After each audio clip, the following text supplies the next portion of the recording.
The Galactic Council chambers hummed with the usual diplomatic chatter as representatives from 47 species gathered for their monthly session.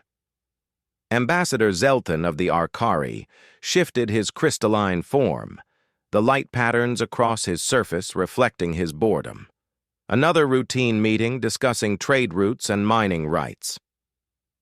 Next on the agenda, announced Council Prime Valdris, her forearms gesturing toward the central holographic display. We have the human delegation presenting their application for full membership status. A collective sigh rippled through the chamber. The humans had been provisional members for only 2 cycles, barely enough time to understand galactic politics.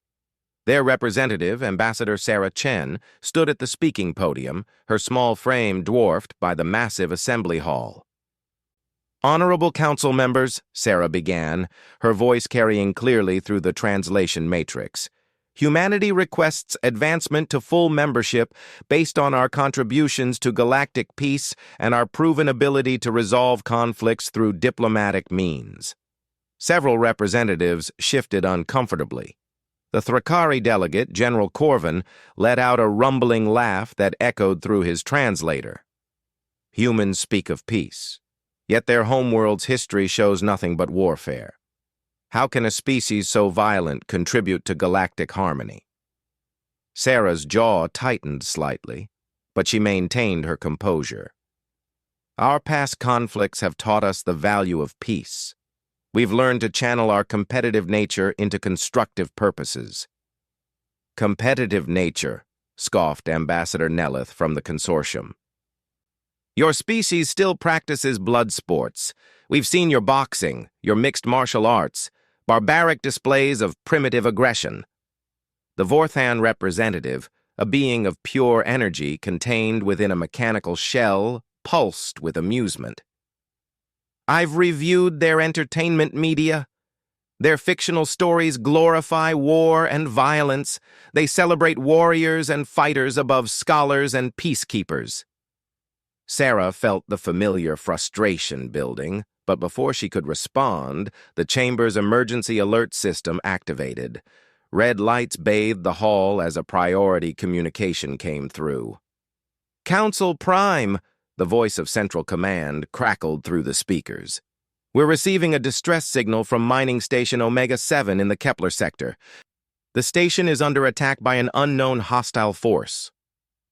The holographic display shifted, showing the feed from the mining station's emergency beacon. The image was grainy and filled with static, but the scene was unmistakable. Massive ships, sleek and predatory in design, were systematically destroying the station's defenses. By the stars, whispered Ambassador Zelthan, his crystalline form flickering with alarm. Those are Ravager ships. A chill fell over the assembly. The Ravagers were a nomadic species that appeared without warning, stripped entire systems of resources, and disappeared back into the void. No negotiation, no communication, no mercy. They had been dormant for over a century, leading many to believe they had finally moved beyond the galaxy's borders. The mining station houses over 10,000 workers from 15 different species, reported Central Command. Evacuation is impossible with the Ravager fleet blocking all escape routes. Council Prime Valdris's normally calm demeanor cracked. Deploy the nearest patrol fleets immediately. The nearest Council fleet is 4 days away at maximum warp, came the grim response. The station won't last 4 hours. The chamber erupted in panicked voices as representatives called out suggestions, demands, and fears. Through the chaos, Sarah's voice cut clearly. The human fleet is only 6 hours out. The chamber fell silent. All eyes turned to the small human ambassador. Impossible, General Corvin growled. Humans don't have ships capable of that kind of speed. We have 3 vessels conducting training exercises in the neighboring system, Sarah replied, her voice steady despite the gravity of the situation. The UES Predator, Apex, and Stalker. They can reach the station before any Council fleet. Ambassador Nelith's tentacles writhed with agitation. Even if that's true, What can 3 human ships do against a Ravager fleet? Your vessels are small, lightly armed exploration craft. Sarah's eyes hardened. They're not exploration craft. Before anyone could question her further, she activated her personal communicator.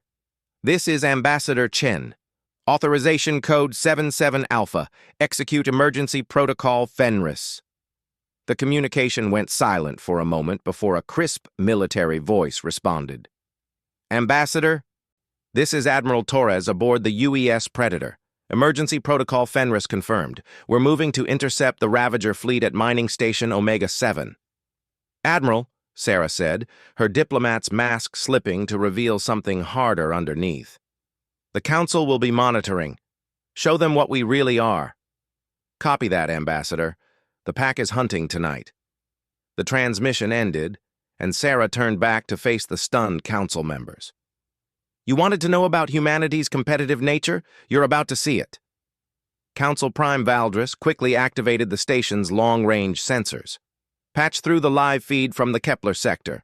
If the humans are serious about this rescue attempt, we should monitor their progress. The holographic display split, showing both the ongoing attack on the mining station and the space around it. The Ravager fleet consisted of 12 massive vessels, each one bristling with weapons and currently unleashing devastating firepower on the station's failing shields. The station's shields are down to 30%, reported Central Command. Hull breaches on decks 7 through 12. Ambassador Zelton's light patterns had shifted to deep orange, indicating extreme distress. This is madness. 3 small ships cannot face 12 Ravager destroyers. Perhaps the humans will realize this and retreat, suggested the Vorthon representative hopefully. Sometimes wisdom is knowing when not to fight. But as they watched, 3 new contacts appeared on the sensor display, moving at impossible speed toward the battle zone. The human ships were small compared to the Ravager fleet, but they moved with a precision and coordination that made the experienced military officers in the council chambers take notice. By the void, General Corvin muttered, his 6 eyes focused intently on the display. Look at their formation. They're not approaching like merchants or diplomats. They're moving like predators, Sarah finished quietly. The lead human ship, the UES Predator, opened a communication channel that broadcast across all frequencies. Admiral Torres's voice was calm, but there was something underneath it that made the hair on every human present stand on end and caused the more sensitive alien species to step back from the speakers. Attention, Ravager fleet. You are attacking a protected civilian installation. Withdraw immediately or face the consequences. The Ravager response was swift and predictable. The nearest destroyer turned its weapons toward the approaching human ships and opened fire. What happened next would be talked about in council chambers for generations to come. The human ships didn't scatter or retreat. Instead, they split apart with synchronized precision, moving in patterns that seemed to anticipate the Ravager weapons fire before it happened. The lead ship, Predator, rolled beneath the enemy barrage and suddenly accelerated to speeds that shouldn't have been possible for its size.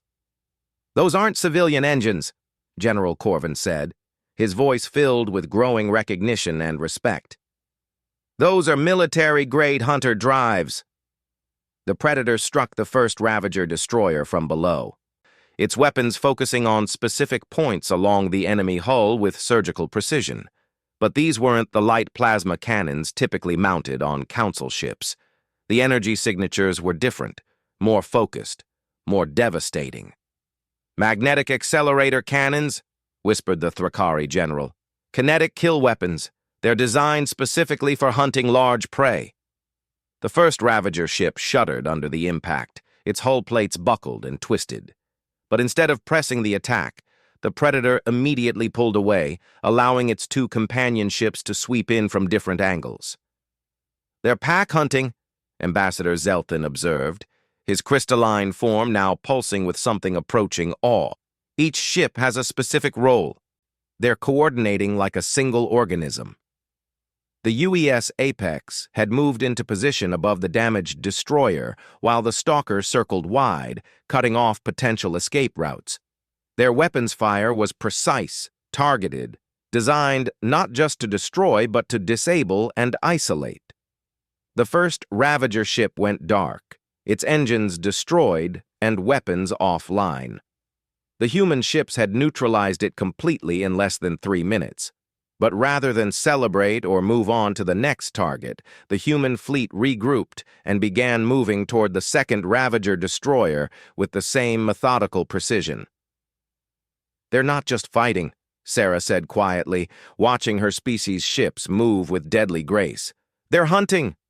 The council members watched in stunned silence as the 3 human ships began systematically dismantling the Ravager fleet.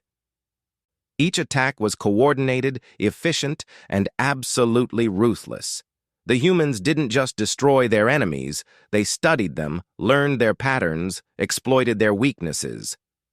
"I've never seen anything like this," admitted the Vorthon representative, his energy form flickering with what could only be described as nervous excitement.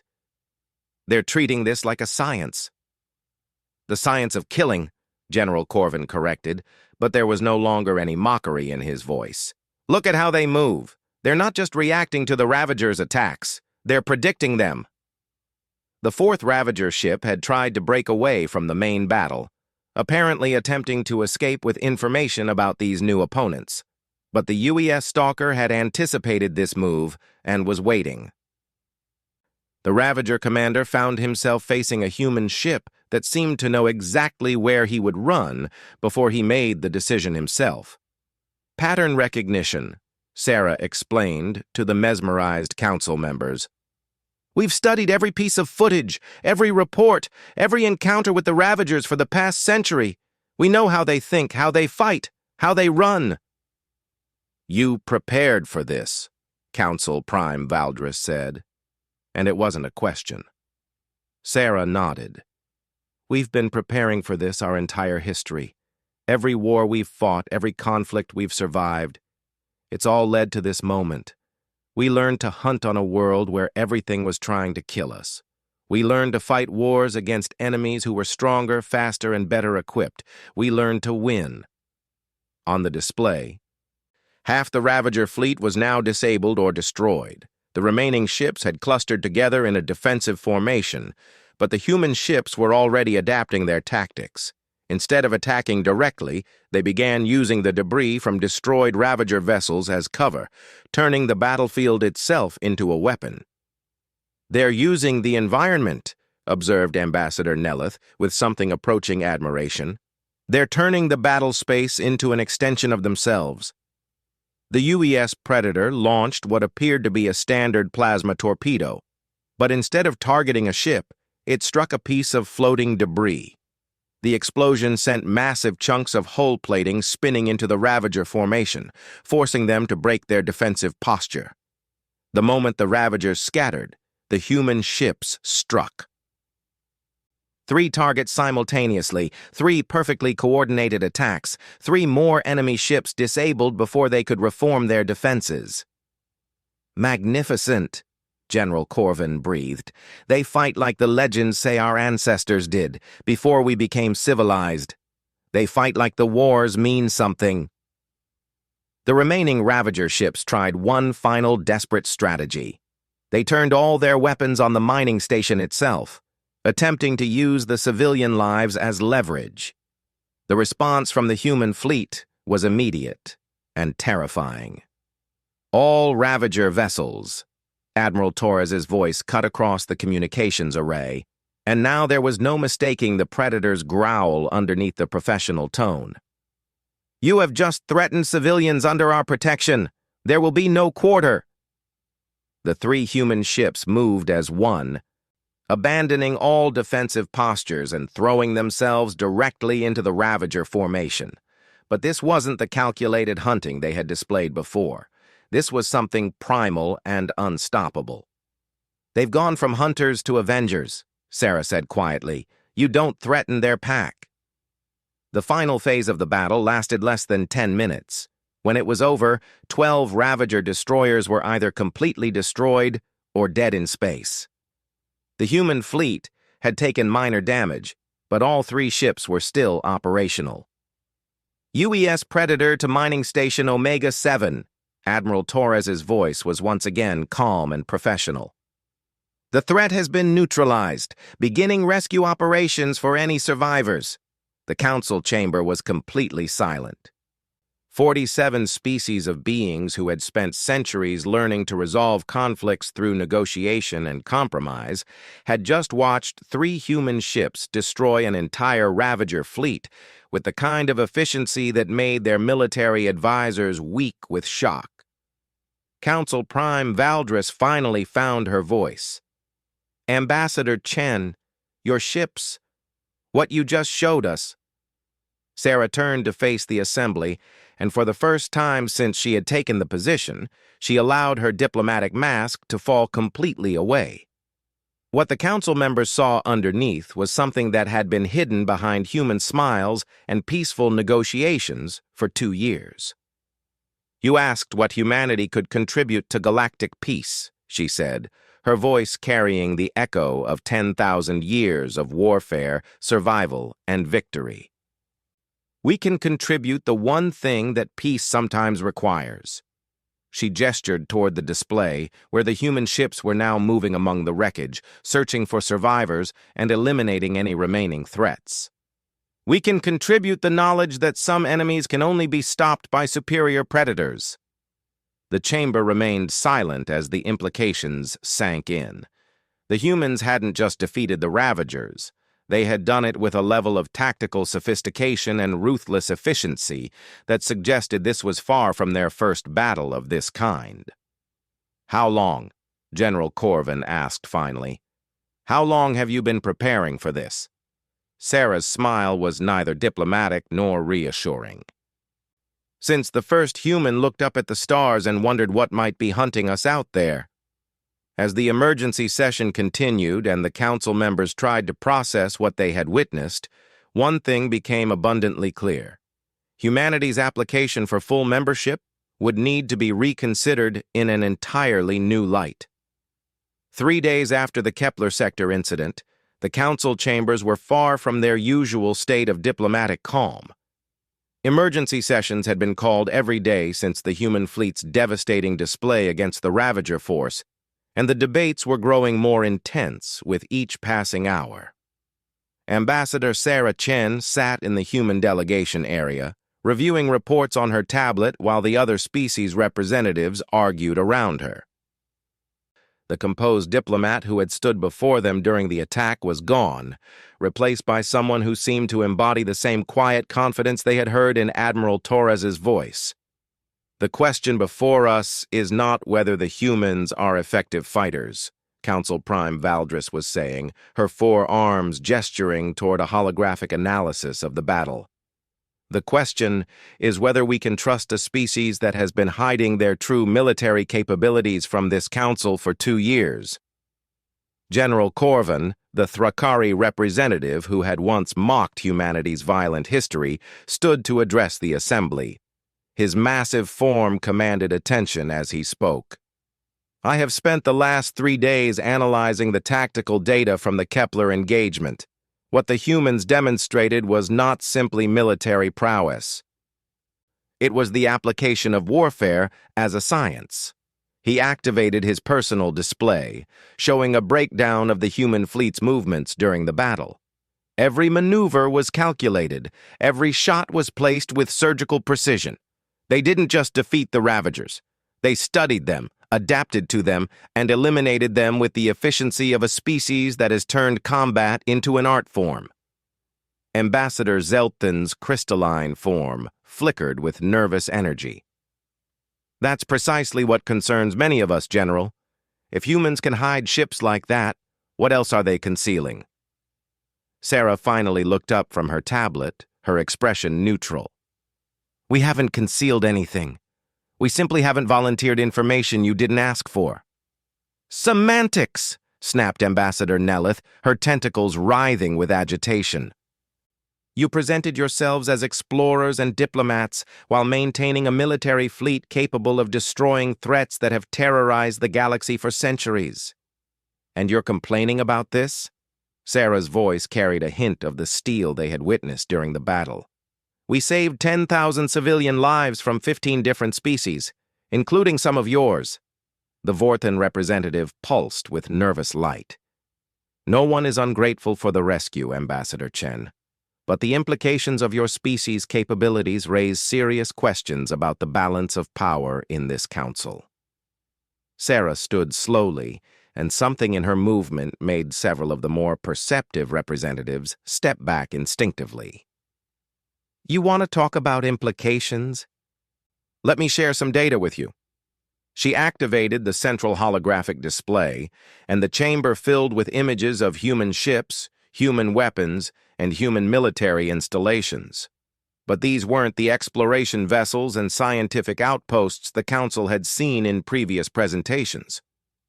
The UES Predator, Apex, and Stalker were part of our third fleet, Sarah began, her voice taking on the tone of a military briefing. We currently operate 17 active fleets, each consisting of 12 to 15 vessels. Each fleet is designed for rapid deployment and independent operation in hostile territory. The silence in the chamber was deafening. General Corvin was the first to find his voice. 17 fleets? That would mean over 250 active military vessels. Yes. Sarah continued through the shocked murmurs.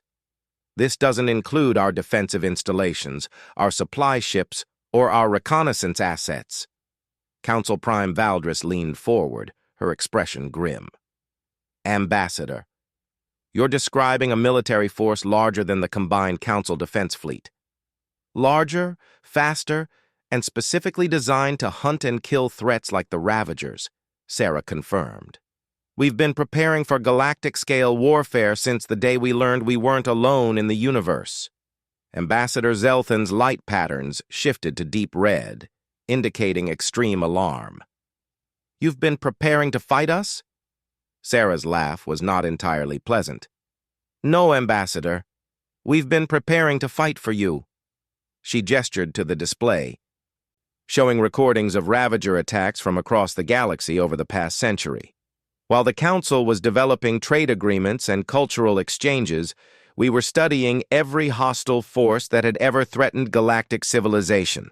The Ravagers, the Void Hunters, the Plague Swarms, the Entropy Cult. Every species that takes what it wants by force and considers peaceful beings to be nothing more than prey. You researched us, General Corvin said, and there was something like admiration in his voice. All of us.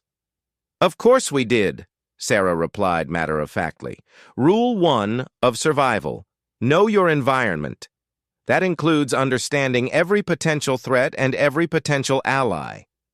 She changed the display to show tactical analyses of various Council member species' military capabilities, their weaknesses, their strengths, their historical battle records. The Thrakari are excellent defensive fighters but struggle with rapid deployment. The Arkari have superior technology but lack the killer instinct needed for prolonged warfare. The consortium has numbers but poor coordination between member species. Each analysis was detailed, accurate, and clearly the result of extensive intelligence gathering. The Council members found themselves looking at their own military capabilities through the eyes of a species that had evaluated them as both potential allies and potential threats. This is espionage, accused the Vorthan representative. This is homework, Sarah corrected. We do our research before we make commitments. Council Prime Valdris was studying the displays with a mixture of concern and fascination. Your species has built an entire military philosophy around fighting alongside allies you had never met against enemies you had never faced. We built it around protecting what matters, Sarah said simply. Civilization, order, the idea that intelligence should triumph over brutality. She changed the display again, this time showing what appeared to be training exercises. But these weren't typical military drills. These were massive, complex scenarios involving multiple fleets, dozens of different ship types, and enemies that moved and fought with the characteristics of known hostile species. "We run simulations constantly," Sarah explained. "Every engagement, every possible scenario, every combination of allies and enemies. By the time we met the Ravagers, we had fought them in simulation over 10,000 times." General Corvin was examining the tactical data with professional interest. "Your crews would have more combat experience against simulated Ravagers than most Council military officers have against any opponent." "Simulated and real," Sarah said quietly. "The Ravagers have been testing our outer colonies for the past 6 months.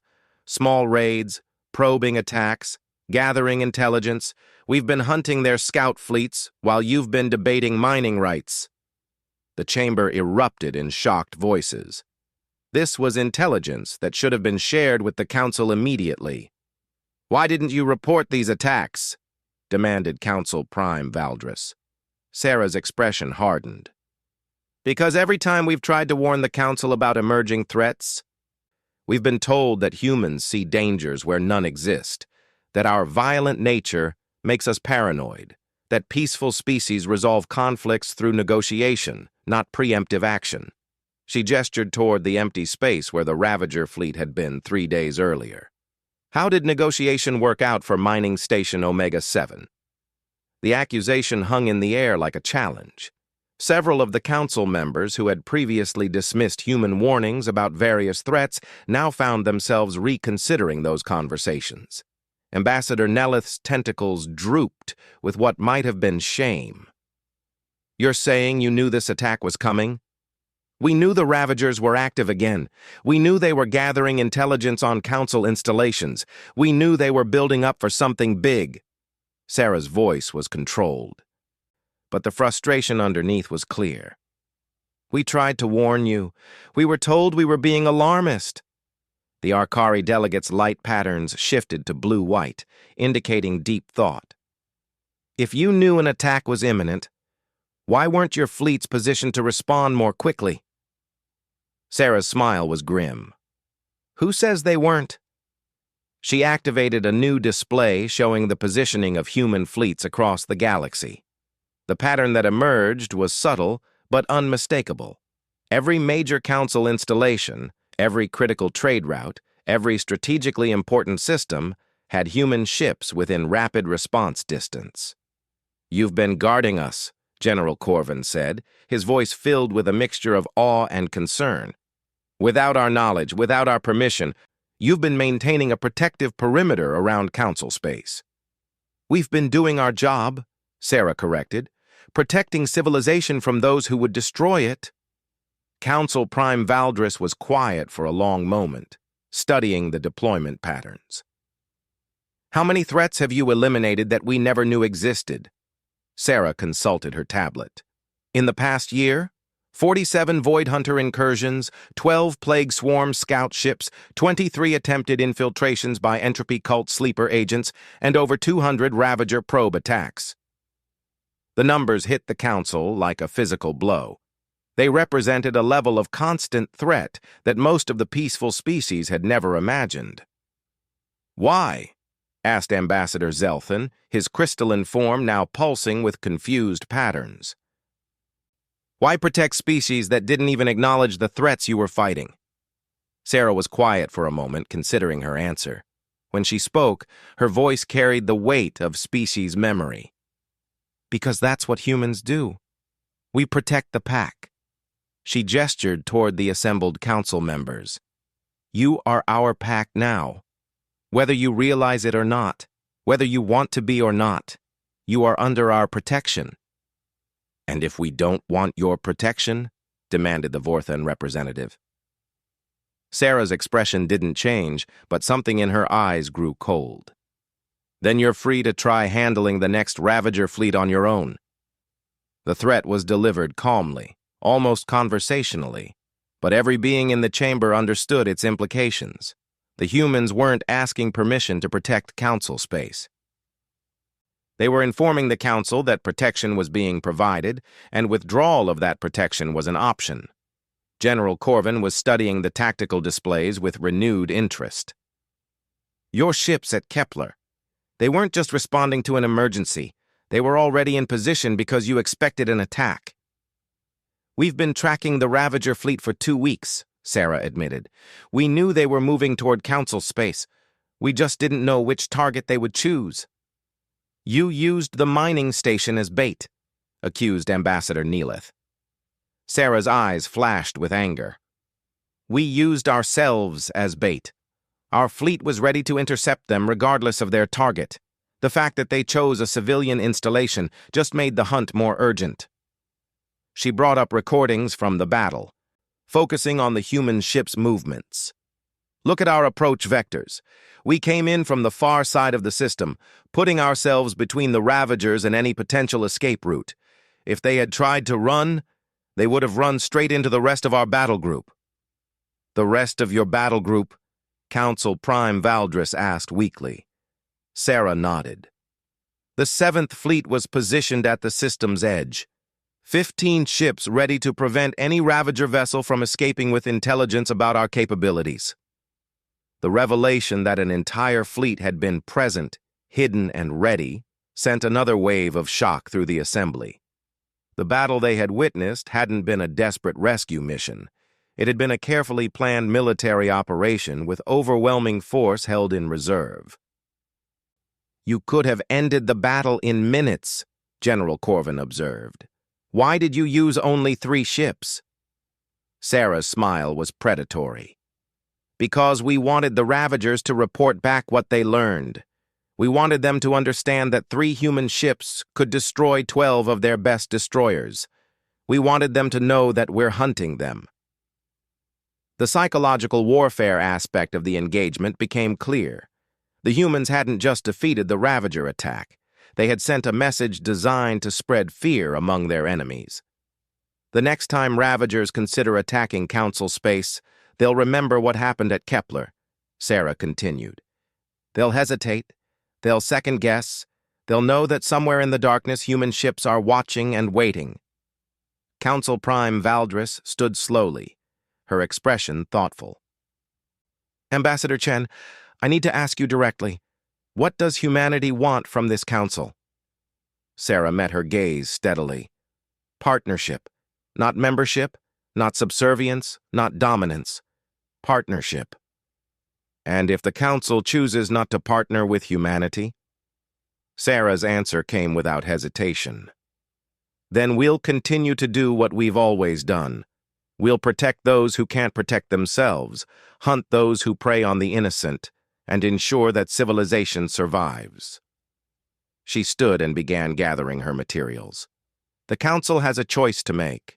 You can work with us to build a galaxy where peaceful species can thrive without fear, or you can pretend that threats don't exist until someone like the Ravagers proves you wrong. As she reached the chamber door, she paused and looked back. But understand this. Whether you choose to acknowledge it or not, humanity has already made its choice. The pack is protected. The hunt continues. The door closed behind her, leaving the council in stunned silence to contemplate a galaxy where humanity stood as the apex predator, guarding the peace through superior violence. 1 week after Sarah Chen's revelation to the council, the emergency sessions had finally given way to closed-door deliberations. Representatives huddled in small groups throughout the council complex, their conversations hushed and urgent. The comfortable certainties of galactic politics had been shattered, and every species was trying to understand what humanity's true nature meant for their future. General Corvin stood before a massive holographic display in the Thrakari delegation's private chamber, studying battle footage for what must have been the 100th time. His aide, Colonel Serthan, watched nervously as the general's 6 eyes tracked every movement of the human ships. Sir, Serthan ventured carefully, the preliminary vote is scheduled for tomorrow. The delegation needs to know our position. Corvin didn't look away from the display. Our position is simple, Colonel. We have just discovered that the galaxy contains a species that fights the way our ancestors did before we learned to fear death. Sir? The general finally turned, his massive frame casting a shadow across the room. The humans don't fight for conquest or resources. They fight the way legends say warriors should fight. For others. For principles. For the right to exist in peace. On the display, the UES Predator executed another impossible maneuver. Its hull seeming to bend the laws of physics as it struck at a Ravager destroyer's weak points. Look at that ship, Colonel. See how it moves? It's not trying to survive the battle. It's trying to win it. There's a difference. Across the complex, Ambassador Zelthan was having a very different conversation with his Arkari council. His crystalline form pulsed with agitated patterns as he addressed the assembled scientists and diplomats. They knew, he kept repeating, his bioluminescent patterns shifting through rapid cycles. They knew about every threat, every enemy, every weakness in our defenses. They could have conquered us years ago. Chief Analyst Corvani, her crystal matrix displaying cool blue patterns, raised a valid point. But they didn't, Ambassador. If conquest was their goal, they had countless opportunities. That's what troubles me most, Zelthan replied. A species with their capabilities should be ruling the galaxy by force. Instead, they're protecting species they barely know against enemies they gain nothing by fighting. Elder Corvai's ancient crystal form flickered with deep purple thoughtfulness. Perhaps that is precisely why they should be ruling the galaxy. The comment brought silence to the Arkari chamber as they contemplated the implications. Meanwhile, in the consortium delegation area, Ambassador Nelith was facing a crisis of her own understanding. Her species had built their entire philosophy around the idea that intelligence and cooperation could overcome any challenge. The revelation that humanity had been quietly fighting wars while the consortium debated policy had shaken that worldview to its core. The data doesn't lie, reported her military advisor, General Threx. While we've been developing new communication protocols and trade agreements, an entire species has been perfecting the art of war in our defense. Neelith's tentacles writhed with confusion. But why didn't they tell us? Why hide their true capabilities? Because we wouldn't have believed them, admitted Council Liaison Corps. Remember the reports they submitted about increased Ravager activity? We dismissed them as human paranoia. And now? General Threx activated a tactical display showing the efficiency of the human attack at Kepler. Now we realize that human paranoia has been the only thing standing between the galaxy and chaos. The most unusual conversation, however, was taking place in the Vorthon energy chambers, where their representatives existed as pure consciousness within specially designed containment fields. Their discussion transcended verbal language, taking place as direct exchanges of thought and emotion. The collective mind of the Vorthon delegation was wrestling with concepts that challenged their entire understanding of existence. They had evolved beyond physical form, believing that consciousness without flesh represented the highest achievement of intelligence. But the humans had shown them something different, the marriage of advanced thought with primal purpose. The humans think like us, but act like our ancestors, pulsed one consciousness. They have achieved technological sophistication while maintaining the hunter's instinct, responded another. This should be impossible. Evolution should have removed such primitive drives. Unless, suggested a third voice, those drives are not primitive, but essential. The thought rippled through the Vorthon collective like a shock wave. If humanity was right, if the universe truly was a dangerous place requiring constant vigilance and the willingness to fight, then the Vorthon evolution toward pure consciousness might represent not advancement, but vulnerability. As the various delegations struggled with their changing understanding of galactic reality, Sarah Chen sat in the human embassy, reviewing intelligence reports that continued to arrive from across council space. The pattern was becoming clear. Word of humanity's true capabilities was spreading, and the effects were already visible. Admiral Torres is reporting unusual activity in the Outer Rim, her aide, Commander Williams, informed her. 3 different pirate groups have suddenly abandoned their planned raids on Council shipping lanes. Sarah nodded without looking up from her reports. Fear is a powerful motivator. Word travels fast when it involves species survival. There's more, Williams continued. The Entropy Cult has withdrawn their infiltration teams from 12 different systems. Intelligence suggests they're reconsidering their expansion plans. And the Void Hunters? Complete radio silence. Our long-range sensors show their fleets pulling back to deep space.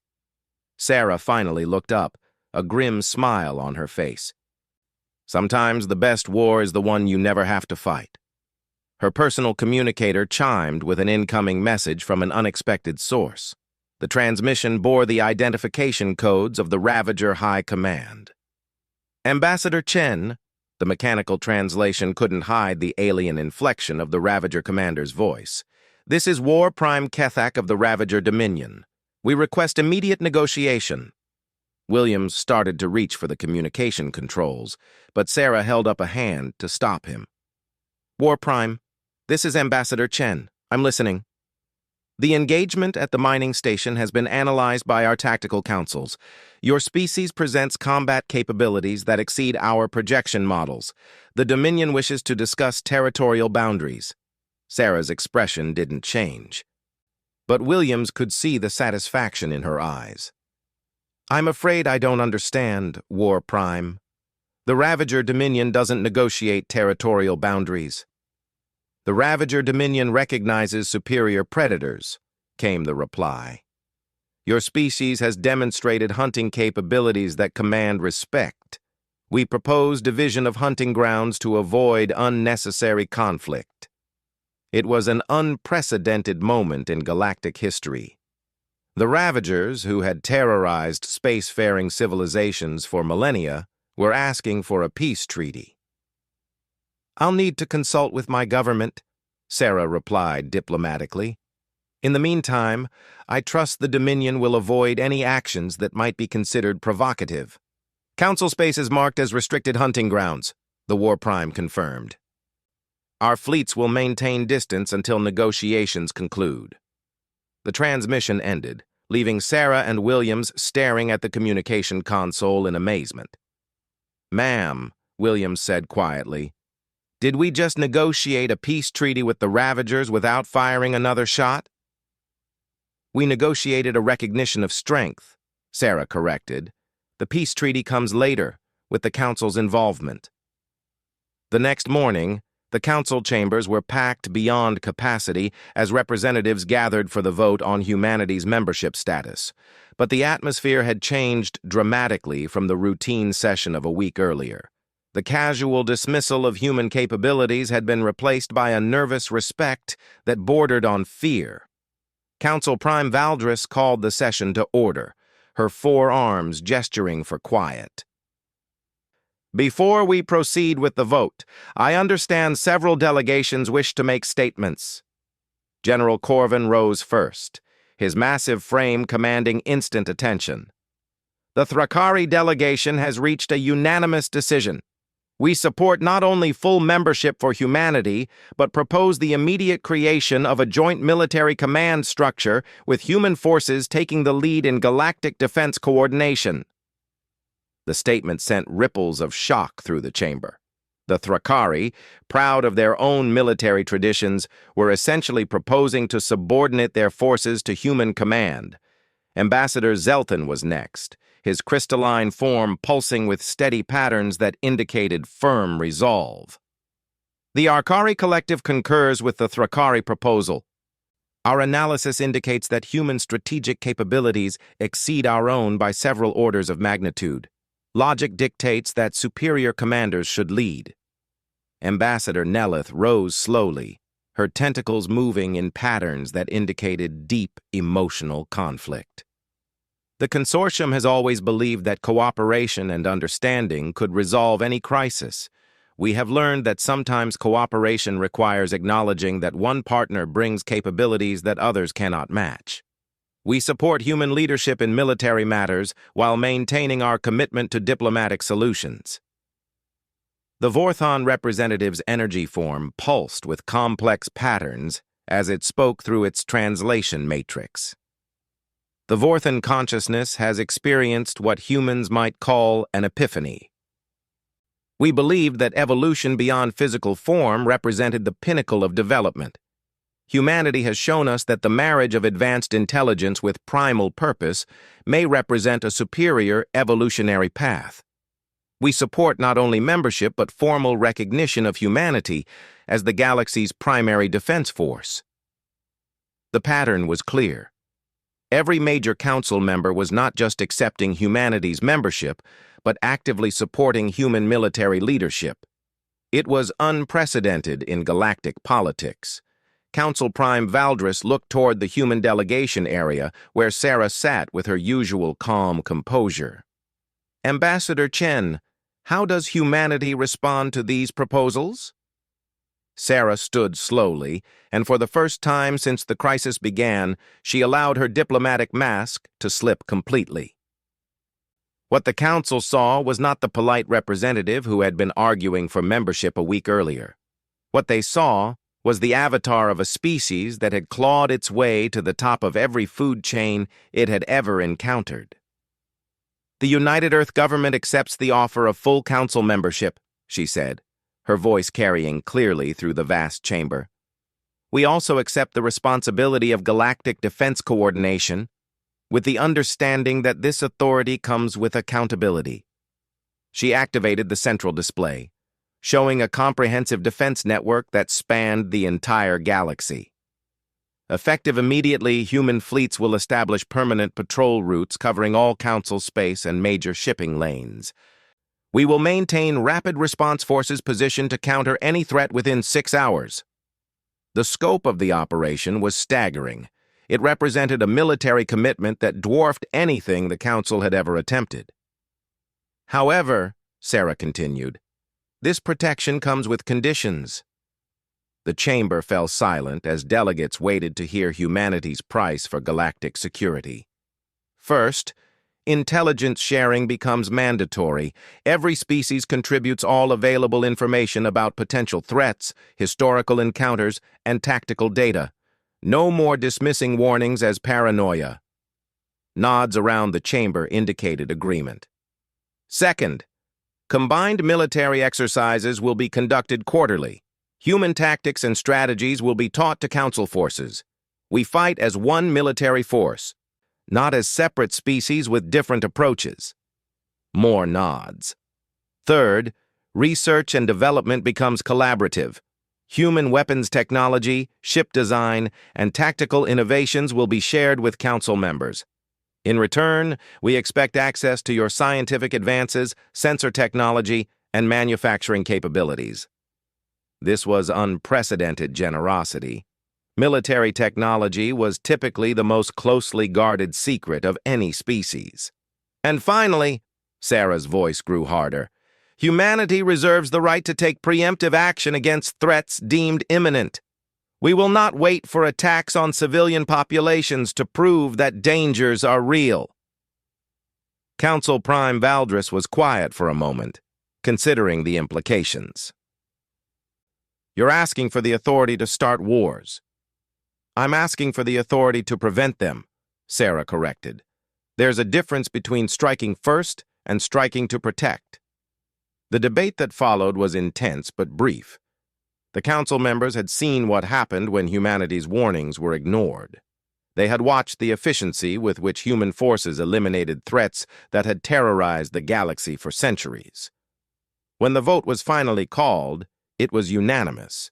Not only did humanity receive full council membership, but they were formally appointed as the galaxy's primary defense coordinators. As the session concluded and delegates began filing out, General Corvin approached the human delegation area. Ambassador, I have one final question. Sarah looked up from her notes. General, you're Admiral Torres. During the battle at Kepler. He said the pack is hunting tonight.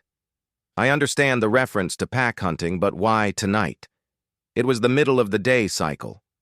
Sarah's smile was genuinely warm for the first time since the crisis began. General, for humans, it's always night somewhere, and somewhere in that darkness there's always someone hunting those who can't protect themselves. She gestured toward the massive display showing the positions of human fleets across the galaxy. The night watch never ends. The pack never sleeps. As General Corvin walked away, he found himself thinking that perhaps the galaxy had found not just its protectors, but its conscience as well. A species advanced enough to build starships, but primitive enough to remember that some things were worth fighting for. The Council had voted for humanity's membership, but they had gained something far more valuable: the certainty that somewhere in the darkness between the stars, human ships were prowling the void, ensuring that civilization could sleep peacefully. The age of galactic peace through superior firepower had begun, and it wore a human face.